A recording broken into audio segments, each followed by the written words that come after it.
George Aylett joins us, former Labour parliamentary candidate. George, very good evening to you. What would you like to see the system change to? Because they're recommending a cut in tuition fees, but I described it earlier as tinkering around the edges, and it really is that, isn't it? It is tinkering around the edges, and I think what is needed is a radical change here. So I personally believe in the principle of free universal education from cradle to grave, and I believe that tuition fees should be abolished at the end of the day. We saw that in Germany in 2014. They abolished tuition fees, and the system seems to be working extremely well over there. So the cost to scrap tuition fees and restore maintenance grants would cost around 11.2 billion, and reverting corporation tax to 2011 levels would raise over 19 billion.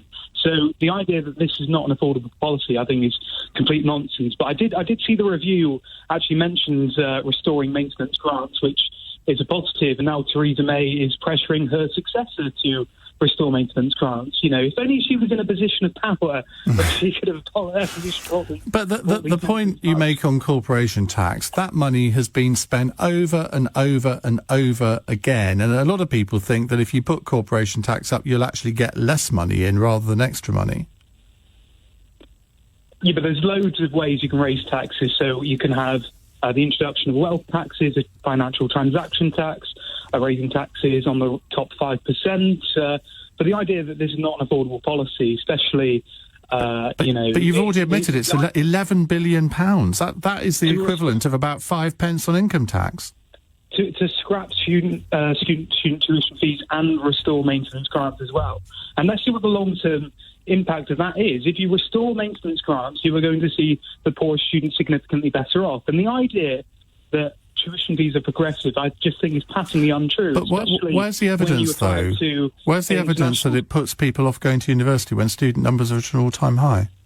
Well, it's working in Germany. The idea that abolishing tuition fees will mean a big problem in if you applied it to the United Kingdom, it's just not true. But the idea that this is progressive for international students and postgraduate students is complete nonsense. So I'm starting a PhD in October, which is a huge opportunity for me.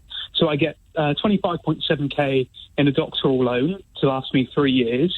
But over half of that, over £13,000, 13.5k, and that could rise with inflation, is taken away straight away because of fees. And the rest of that, I need to pay rent, I need to get food, etc., etc. That's a huge problem there. So, some people make the argument that, it can be okay for undergraduate students. Well, I don't agree. I think tuition fees should be abolished. But I've heard nobody make a coherent case that tuition fees are good for postgraduate and international students. Maybe you can make that case for me. Well, I'm not here to make that case for you at all. I just think, when you're doing a PhD, and I've never done a PhD, so I don't know the answer to this question, but is that what you're doing the whole time, or do you have time to work? I will be working alongside it at the end of the day, yes, but it would be such a huge help because I'm getting a doctoral loan to cover me. A lot of people get scholarships, which can be around £15,000 per year, and that covers the fees as well. But for me, I'm getting a doctoral loan, and that will cover half of my, over half of that will go towards fees, and the other half will go towards rent and food, etc. So I will need to work. So you've basically got £12,000 to fund you your life, your normal living for over 3 years. So £4,000 a year.